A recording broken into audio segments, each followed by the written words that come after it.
So, one thing that maybe today's parents will complain or maybe think about is all this gurukula system that you're talking about is the children will be away. It's almost like a boarding school, right? So today's it is a boarding school. Yeah, it is a boarding school. Today's parents scare the kids by saying, if you don't listen to us, you will be sent to boarding. That's the kind of impression that they have of boarding. So don't you think that children will be missing out on the affection and love of parents because of this boarding? Well, that's why till the age of 8 they are allowed. Till 8 the child 100% needs the family. The child will feel very insecure if it is put out. But today, I think today we have changed so much, not exactly thoughtfully, sometimes thoughtlessly also. We see young parents, they put their children into a playhome or at the age of as less as 1.5 years. And the child is in dismay, it is crying, why, what happened? It's so insecure. That is, there's, whenever we draw parallels from modern to ancient, Correct. One mistake we should not do. That is, you should not directly apply today's condition into that. Yeah. The social context was very different. They used to be joint families and the life was community life. Yeah. The child was so used to living with everybody, Yeah. And I remember myself when we were very young and all that. You see, in joint families, there are so many children. And all the women are busy, some are busy in the kitchen, some are being busy somewhere else. So much of work is going on. So they will call all the little kids and make them stand in a row and one after the other by queue. They will give them a bath, they will anoint them with oil and they will dress them. And so everybody is a mother to all the children. So this was how the community life was there. So that is why I don't think the child would have so much felt suddenly insecure. Of course, missing the parents is there. That much of tyaga has to happen. That parents also, they have so many children, What do you say? That fertility rate was quite high. We were not like secularized. Now only the Hindus have been secularized. So no children, very less children. Nobody else cares about all that. All the rules are only for Hindus. So one child, and that child grows up like an American. And so who is there here? Yeah. We see so many old people, their kids are either in the US or Switzerland or London or somewhere, and then that is how they were made to grow up. Yeah. It's everybody, I don't blame anybody. When people who have settled there, they grew up with that narrative. Yeah. You change that. Understand that I have a role in this country. It's all about our dream. Build this country. Yeah. That is how we should, right? Dream has to be given to the children. Make them aware of what they are. What is my country? What resources I can use and what I can do for my country. What economy can I generate here? What I can learn here? What I can give back my family? How I can go back to my village and do something good. We have people who are very successful who are doing that also. Okay, so the parents and the children, it's only today that we have come to nuclear families. Where everybody seems like a burden. We have duplex houses, but the house is empty or left with a lot of gadgets and toys. Yes. That is not how a child should grow up. No. The child should grow up with human beings. Yeah. And also the other problem is that, like you were saying, Arthakari was a part of the education. Yes. But today, Arthakari or job-oriented things is the only thing that we... But if you observe, our education is not giving us Arthakari also properly. So many unemployed degree holders today. Yeah. That is also true. 73% of engineering graduates are unemployed. That is what statistics I read. No, so what I'm saying is, we have been given a path that you go to school, go to college, yes, do an engineering or a medical or a whatever. You like it or not, have a degree. And then get into a job, and then you can do whatever you want. This is how we have been taught. By then you have lost the precious time of youth. Correct. Yeah. You can't chase your dreams anymore. You have a family to take care. Question of livelihood and money and anyway. But your family profession was very important. You like it or not, you must learn basics of your farming. Yeah. You must learn basics of your cattle rearing or your artistic thing or Veda, whatever family you belong to, Paurohitya, whatever family you belong to. Why? Because that is the source of my livelihood. Now, imagine I'm a farmer's daughter. I don't want to do farming. I'm interested in business. I go out, I try. Business may run or it may fail. Yeah. If it fails, I'm still not unemployed. Yeah. I have my family. occupation to back me. Yeah. This is how we may have had poverty, but we never had unemployment in ancient India. Because the moment you are born, your job is defined. You may continue in the job or you may opt out. You can go and work for the accountant, you can become a soldier, you can become a spy or a minister or something, you can run a business, or you can yourself become a Raja. And even Maurya, he was a son of a cowherd, he became a king. Yeah. Ravana was a son of Vishrava, Brahmana, he became a king. Right. So everybody from every profession has risen up to become a king. There was a great merchant called Kambu Kaundinya.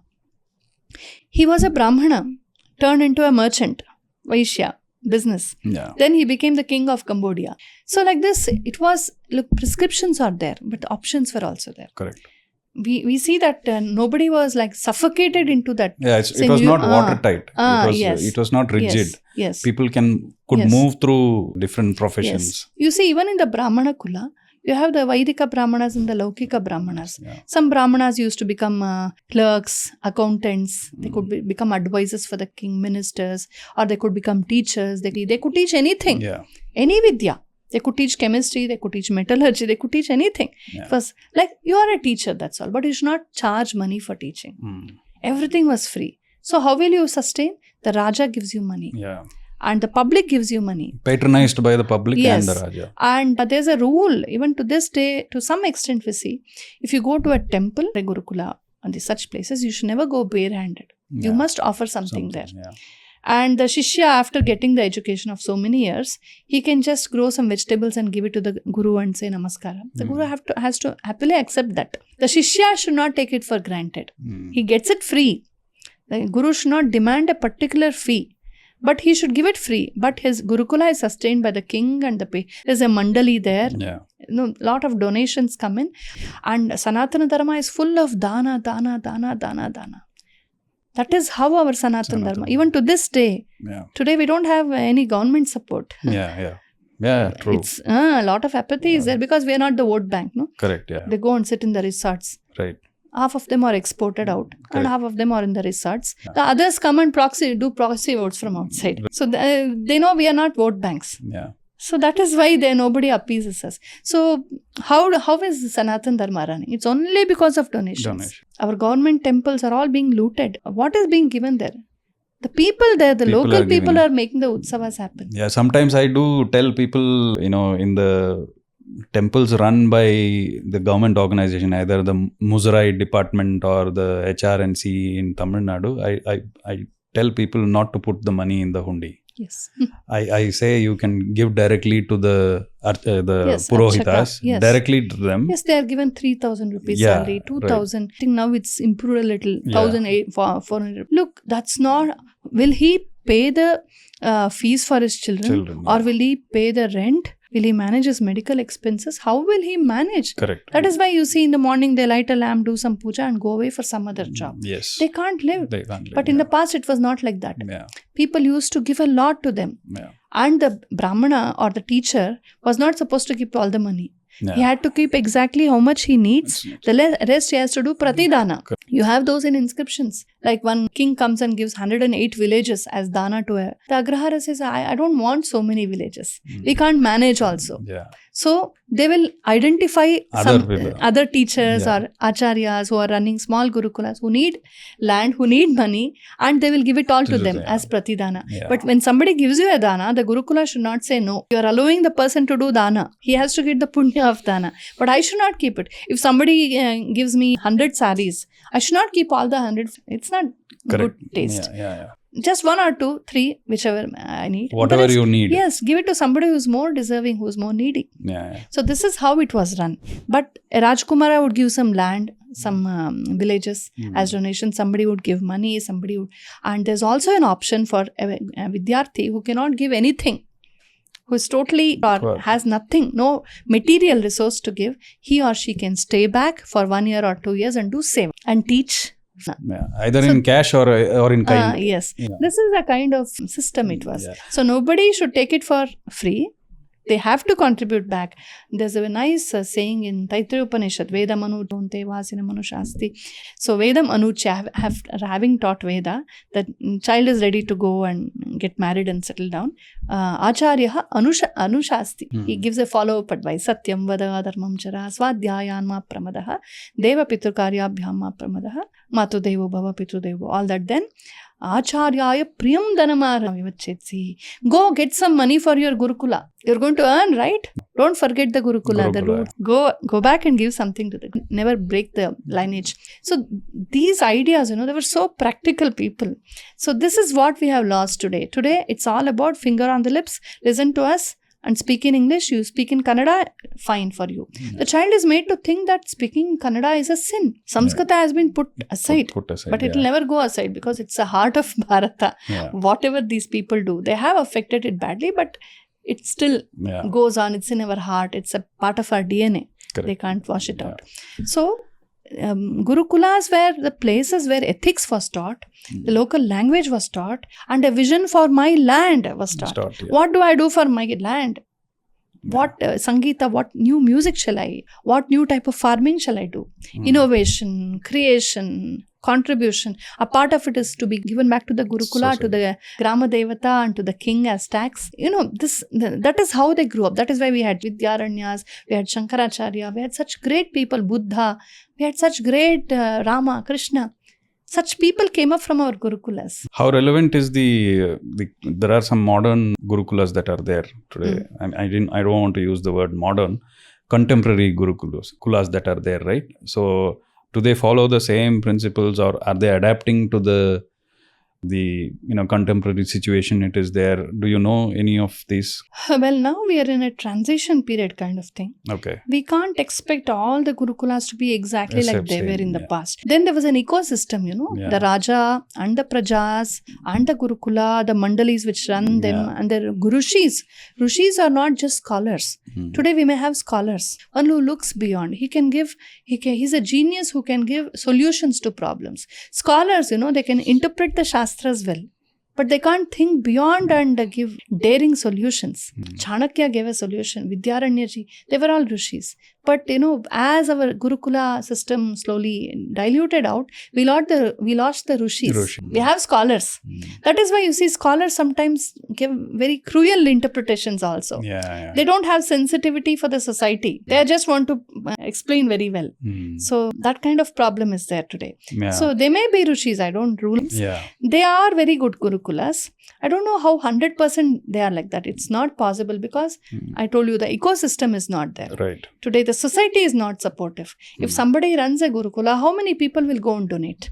There are some people who donate. Yes. But in the past, everybody used to donate. Everybody used to donate to a Gurukula. Everybody used to donate to a Kulimatha. Everybody used to donate to an Agrahara or a temple. Today, how many people donate? They go at the end around 12 o'clock to the temple after all the puja is over. And they just do like this and take prasadam and go. There's a big queue in front of the prasada counter. Yeah.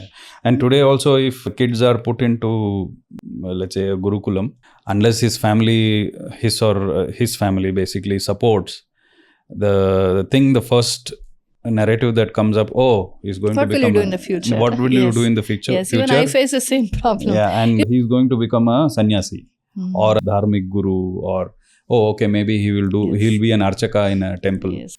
But those subjects, like it could be metallurgy or chemistry or astronomy, sky watching, all that, and martial arts, you need a big maidan for that. You need practice for that. You need weaponry, you need food, you need a very big funding for all that. So what all required funding, all that died out. We lost the big scientific traditions because of no funding. You can't have an observatory in the house. You can't have a big chemical lab in the house, right? So what all could survive were the theories. Correct. And in the theories, even the Tarka, Rajaniti, etc., with the British advent, even they were gone. Right. Okay, so what remained was Veda, Vedanta, music, dance. So they are right in one sense, that if you learn in the present gurukulas, you don't have teachers who teach you Rajaniti. Some are trying. There are very good schools and colleges in Bengaluru also around India. Many people are there. Such ashramas are there. They are trying to revive. I don't know to what extent they are successful. It will take some time, but we should really appreciate. And how many teach like they used to teach in Chanakya's time? Yeah. That lineage has got disrupted. It's broken already. Yes. So like a river which is flowing, mighty river, suddenly has been disrupted. So the water mass and flow back in its fluid, clean state, sedimentation to happen will take some time. Okay. So we are in that period. I think we have to be very, very supportive. And but we have also to be critical, because many people, they are with due respect to their intention. Many people really want to do something and bring back all these vidyas, but they don't have content knowledge. Yeah. So that will do more damage actually. I don't know Rajaniti. I have not studied Arthashastra, Ramayana, Mahabharata, which have profuse discussions on Rajadharma. But then I start one course. I pick up from WhatsApp and I pick up from websites which are all made by foreigners. You don't, there is no depth, and then you just... There's no depth. And even Ramayana Mahabharata, you are teaching some... Why not Valmiki Ramayana? Why not Vyasa Mahabharata? They were the people who wrote the first accounts. The original. And now you take the Chaturshashti Vidyas. There are so many, I see on WhatsApp, so many lists. People add anything and everything to that. Why? You have the original list in the Kama Sutram. Vatsayana's Kama Sutram. You have the whole list of Chaturshashti Vidyas. Many more Vidyas were added to them. You have in Lalita Vistara, all that. Just go pick up from the original. When you say physics, why do you have Aryabhatiyam, you have books, you have Brahmagupta, you have the sutras, just bring them together. Whatever material is available, some are lost forever, some are in, like you can't decipher them and understand them. There's ambiguity in understanding some sutras. Some are very clear. In Jyotisha, we practice math. So bring them all together. There's some material available. Bring them all together, do some content study, and then present it back. Yeah. We're trying to do that. Okay. I don't say we are doing it perfectly. Yeah. Whatever is honest scholars, honesty is very important. Yeah. It's not about just everybody who knows Samskrita cannot teach the Indian sciences or mathematics. I know Samskrita. That doesn't make me qualified to talk about Indian science. Yeah. Somebody who has done in-depth study in that. Yeah. Somebody who is a physics scientist today in the present day education cannot be very qualified to speak about Aryabhatiyam. Correct. Because he or she is not familiar with the tradition there. Right. There's a style in which the book goes, right? Yeah. So we need to bring the two together. Yes. I think the government should do something, but I don't know. So do you have comments on the new education policy, the national education policy? Yes, it's a very good initiative. Okay. The intention is really good. It will take time to percolate down the system, because I have been a part of some NEP meets here and there in Bengaluru, some small local groups. Okay. So I've also tried to contribute my ideas there. But the thing is, the idea is very good. The intention is really good. It should have happened long back in the beginning of our independence time. It didn't happen because we didn't have a patriotic prime minister then. Yeah. But now we have a good prime minister, good education ministry, which really has a good intention. But the problem is in implementing. In the teachers level, school level, the teachers and college lecturers are just know the textbooks. Yeah. That's all. And to look beyond that, to study anything extra, to connect to the Indian knowledge systems and give it to the students, that passion or that hard work or that enthusiasm doesn't exist in everybody. Yeah. Some are trying to implement, some are not. Abhi itna bhari hai syllabus, we have so much to complete. Yeah. They don't understand that this is amrita, this is a nectarine thing which boosts our Indianness, which brings back our knowledge systems. We'll become more enriched that way. We have so much to give to the world. Monging from the world, we have to give back to the world. We were a Vishwaguru, we can be a Vishwaguru again. Correct. But these ideas don't go into them so easily. Yeah. Some people have the idea, but they don't know how to go. They have started an IKS system. They don't know what exactly is IKS. Broadly, something have. But Professor Mahadevan has written a very good book on IKS. And some of us scholars, Dr. Ganesh ji, I myself have made some good lists of IKS and where to get the scholars from, where to get the resource. What some institutions do, they don't want to spend money on resource persons. Yeah. So they will tell a teacher, you do something. She will go and pick up from WhatsApp and from some websites or the same history books written by Romila Thapar and her tribe, all leftist things, and they will make a presentation. Yes. So, the intention there is good at the NEP level. But when it percolates down, it takes a lot of time. Right. And it needs a lot of filling. In between, we have a lot of politics also. Correct. Saffronization. Indianization is called saffronization. You can borrow any nonsense from outside, good or bad. But you can't bring back what is good and beautiful from. I don't say everything is perfect. I don't say we have to go back to the times. There's nothing like going back. It's always going forward. But with the essence of the past. Correct.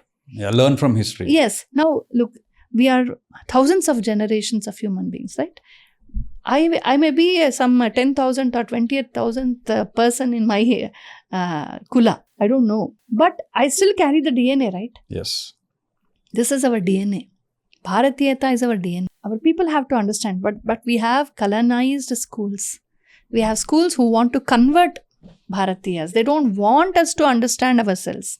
They want us to be converted to their other European or Middle East religions in a large scale. That is their agenda. Yeah. So for that reason, they keep us away from all this. They call it saffronization. They pounce upon everything. They avoid NEP. They speak against it. Yeah. It's given so much of freedom. It says, in Karnataka, it is removed, right? It is not there. Yes. People who want to appease the vote banks will do that. Yes. People who are patriotic, people who are real Indians by spirit, not just by art, we will do something for connecting ourselves to India. Long back, Swami Vivekananda had told, Indianize the Indian education. He had told then itself. Yeah. In his time, it was not so bad actually. Yeah. My college system had started a few decades before he was born. Yeah. He was born in 1863 or so. Yeah. So by the time it was 40, 50 years old. Correct. But then he told, Indianize the Indian education. I think he knew this will come and land here. Yes. So I think we have to work hard, and instead of, we have to have a positive criticism against each other, constructive criticism. When somebody says, look, this aspect of Indian education that you're teaching is not so. Please refer to this grantha, you'll get better information. The person should immediately not feel offended. That is what I say today. Yeah. If you tell them, no, this is not this. This is not Rajaniti. Ramayana, this is not that star plus something Ramayana. This is not it. Oh, no. My guru told that, my acharya. The biggest acharya is Veda Vyasa and Valmiki. If my personal acharya has differed from Valmiki, I think I should go back to the Paramaguru Valmiki only. Yeah.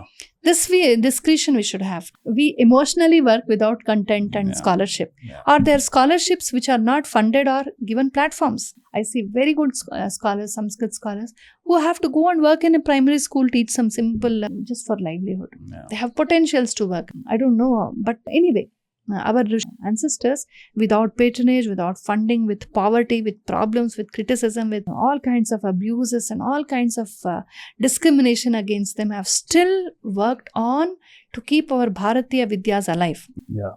And it is there even today also. Yes. This is to the oldest. To this day, yes, some people continue to study Veda, continue with music, continue with farming, continue with all our Indian Vidyas of all types, all professions, simply because it's my Kula Vidya. I'll continue this. Correct. So I think that's really great, and that will keep this going. Yeah. And all that imposition of lies and all that will fall off. Lies, time has an expiry date. Yeah.